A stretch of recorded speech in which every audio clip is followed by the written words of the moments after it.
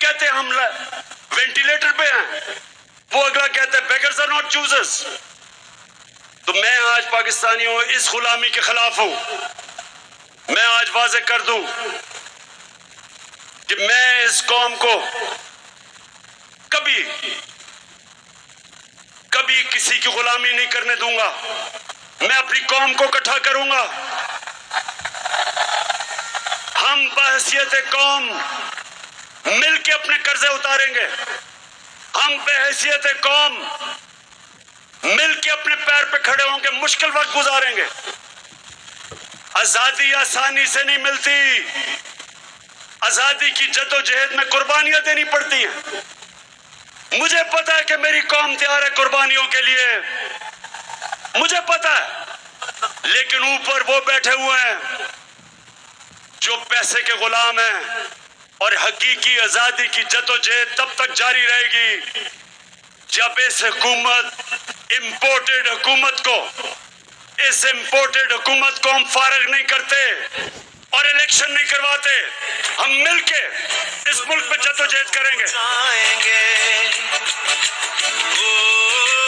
خود ختم ہو جائیں گے اور پشتوں سے جو کدی بیٹھے سب بھیڑ میں مل جائیں گے.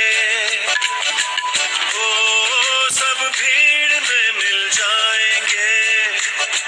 جو دور گئے تھے بھولے سے لوٹیں گے پھر وطن کو ایک شام. اور اب چوتھی غلامی. اب میرے پاکستانیوں یہ غور سے سنیں, یہ جو آخری غلامی جس کے لیے ہم نے حقیقی کی جنگ لڑنی ہے, حقیقی آزادی کی, یہ سب سے زیادہ ایک معاشرے میں تباہی مچاتی ہے. اور وہ کیا ہے؟ نبی صلی اللہ علیہ وسلم نے مدینہ کی ریاست میں ایک تو ذہنی طور پہ لوگوں کو آزاد کیا, اور دوسرا انہوں نے عدل اور انصاف دے کے انسانوں کو آزاد کیا. جانوروں کی بستیوں میں اور انسانوں کی بستیوں میں کیا فرق ہے؟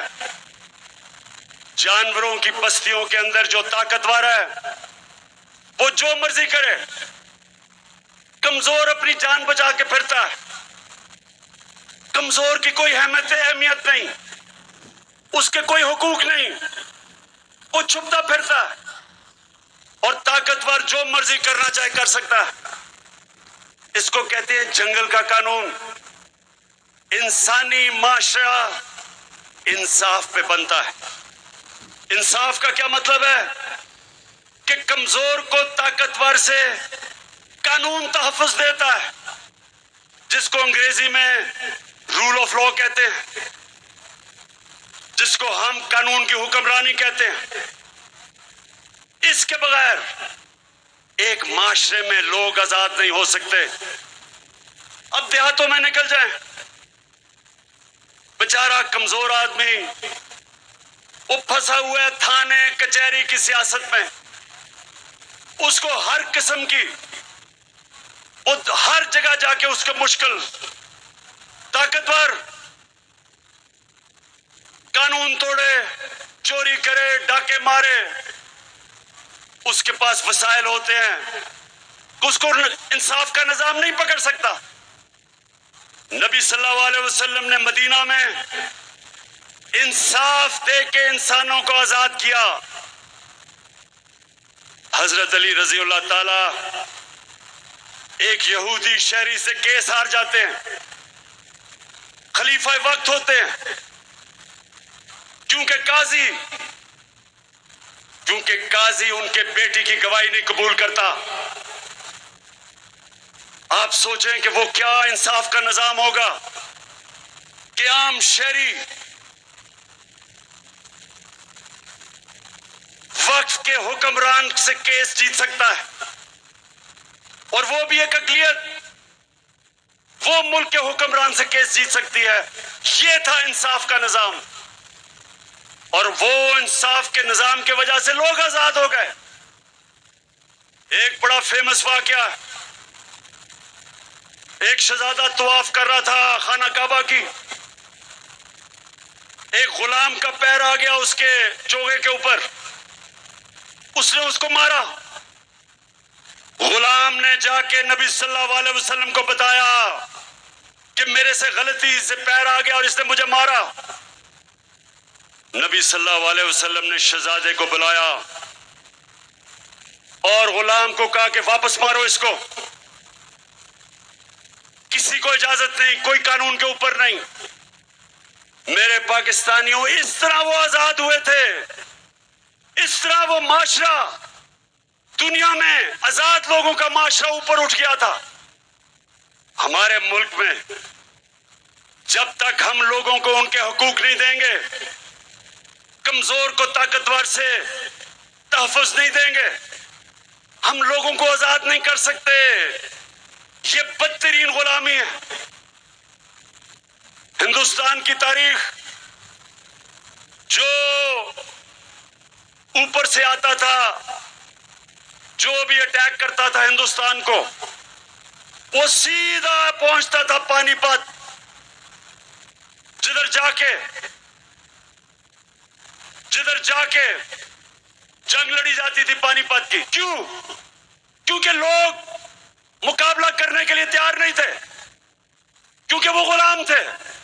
صرف آزاد معاشرے اپنی آزادی کے لیے لڑتے ہیں.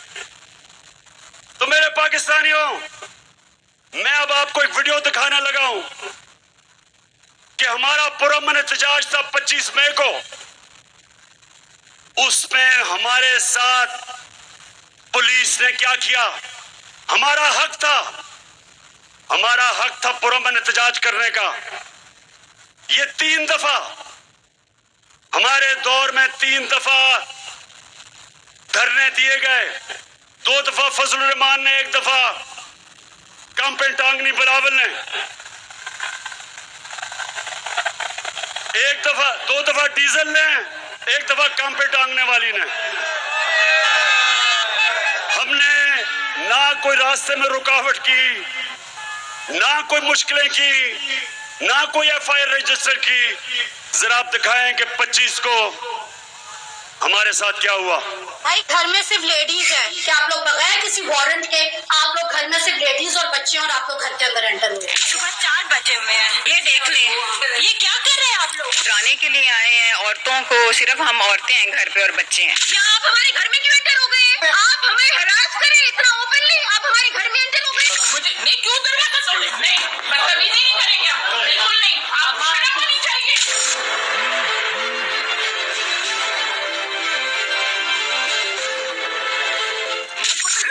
کہ 40 کے 40 مرد اور کنڈوں کی طرح گھروں کے اندر دروازے آپ کے گیٹ توڑ کے اندر گھس گئی ہے. ہم پہ بدتمیزی کی ہے، تشدد کی ہے. مجھے پورے طریقے سے میری تھپڑ مارا ہے. پولیس وین میں ڈالے میں آئے ہیں 8 بجے اور وہ میرے گیٹ کے اوپر سے ایک تو چڑھ کے پار ہوا، پھر انہوں نے ڈالا مارا، میرا گیٹ توڑ دیا. کیا ہوا ہے؟ کیا ہوا؟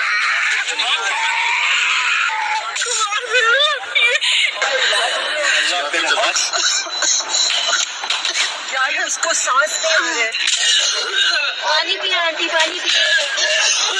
یہ ٹھیک ہو جائے گا. پانی پی آنٹی.